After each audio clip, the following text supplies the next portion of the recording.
Hello বন্ধুরা, আশা করি ভালো আছেন। আপনাদের যাদের আইফোনে টুটুনের সমস্যা অথবা ডিসপ্লে চেঞ্জ করার পর যাদের আইফোনে টুটুন চলে গেছে, তারা দেখে নিন কিভাবে টুটুনের সমস্যাটা সমাধান করবেন এবং আপনার ফোনে আবার পুনরায় টুটুন চালু হবে। তো বন্ধুরা, কথা না বাড়িয়ে আমি এখন আসল কাজে চলে যাব।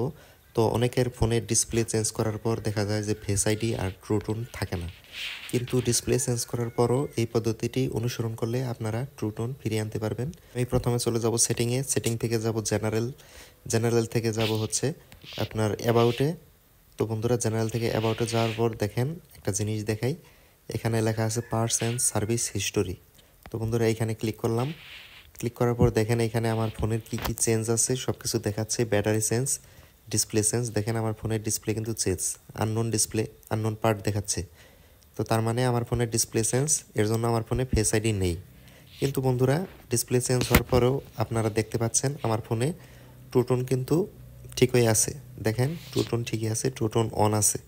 দেখেন আমি আবার টুটুনটা অফ করলাম, আবার অন করলাম, আবার অফ করলাম। তো বন্ধুরা, আমার ফোনের কিন্তু টুটুন ঠিক আছে।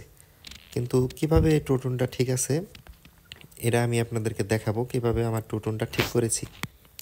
তো বন্ধুরা, এখান থেকে আমি বেরিয়ে সরাসরি চলে যাব হচ্ছে সফটওয়্যার আপডেটে যাওয়ার পর এখানে দেখবেন যে চেকিং ফর আপডেটস দেখাচ্ছে এবং একটি সফটওয়্যার আপডেট এসেছে আমার iOS 18.2। তো এই iOS 18.2তে আপডেট দেওয়ার পরে আপনাদের টুটুনটা ঠিক হয়ে যাবে। আমার iOS 18.1 চলতেছে। তো বন্ধু, iOS 18.1টে আমার টুটুনটা ঠিক হয়েছে। তো বন্ধুরা, আপনাদের ফোনে যদি আপডেট এসে থাকে তাহলে অবশ্যই আপডেট দিয়ে ফেলেন। আপডেট দেওয়ার পরে আপনাদের টুটুন ঠিক হবে ইনশাল্লাহ। এভাবে আপনারা ডিসপ্লে চেঞ্জ করার পরেও টুটুন ঠিক করতে পারবেন আপডেটের মাধ্যমে। ভিডিওটি ভালো লাগলে অবশ্যই সাবস্ক্রাইব করতে ভুলবেন না।